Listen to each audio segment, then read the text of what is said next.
lower health. So he's just picked up 2 free farm lanes there.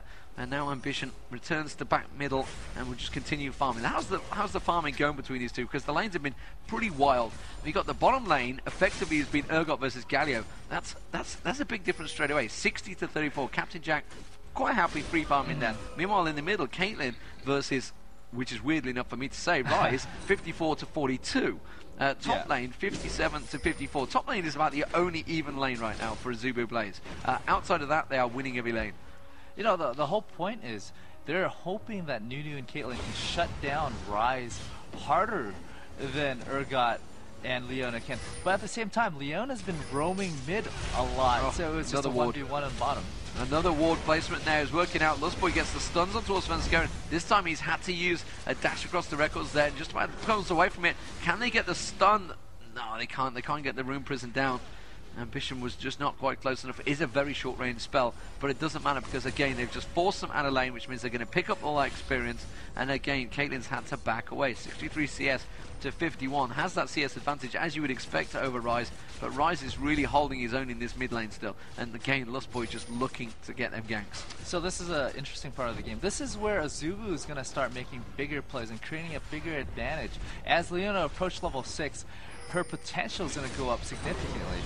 And there's the ultimate front face roll on towards Captain Jack. Doesn't really have the damage, and there is Helios once again in the right place at the right time and picks up a kill. Can they turn it into 2 skills? Svenskeren does manage to take down Urgot, and I'm not too sure Helios has got the damage to this one. Has got the exhaust though, gets the Q down. It will just be enough. One more hit, beautifully done. Svenskeren does manage to finish that one off, proving how good of a Elysian player he is. He knew the timing on that one, and this time he does manage to turn things around, and it's a double kill at the top there, killing each other. So, like, an interesting thing about that is, Lee Sin saw the spell shield. He didn't want to proc the spell shield. He waited for it to expire. He kicks Nocturne out of the line of creep, so he's in the position where he's able to use his resonating strike. If he runs through the creep in the line, Nocturne would have been able to gain distance, so he kicks him out so he's able to get that resonating strike.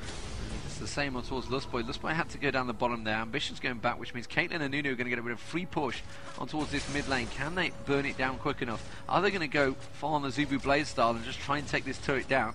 They could get a lot of damage down to it. They won't take it down because Helios is going to come across there and help out. Fat Mama consuming. They have got that blood boil down. Can they get enough shots across? They don't even want to take the slightest bit of damage. They didn't want to stick to that one, whereas I think Captain Jack would have just carried on shooting. So, an interesting thing is you noticed that you mentioned the Rice Blade at the beginning. He went the Rice Blade because he was expecting to build a Youmuu's because his team was snowballing early game. But right now, it's actually Black is catching up a little bit in terms of gold, or they're not extending the lead. When you go for early aggressive items like a Rice Blade, even though it's a GP10, if you don't start the snowball, Nocturne being a jungler as reliably the front line, he's going to go in there, he's going to do a lot of damage, but he's going to also die really quickly. So if AZUBU is able to extend the lead, that's going to be very good. But bot lane is definitely about to have something happen to it. There's the ultimate. You can see Leona Lustboy getting in there. They're going to get the stun on a face roller. I think he's going to drop before the rest of his team can help him out there.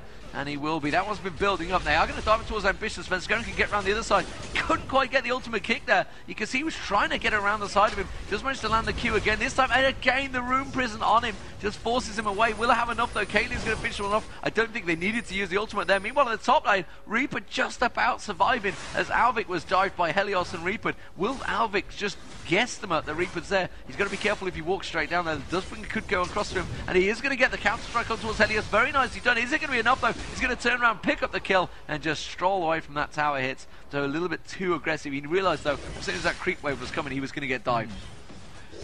He was probably thinking that Reaper was in there. He wasn't expecting Reaper to blue pill, so he doesn't want to run back out because that'll create a distance where Nocturne can chase him.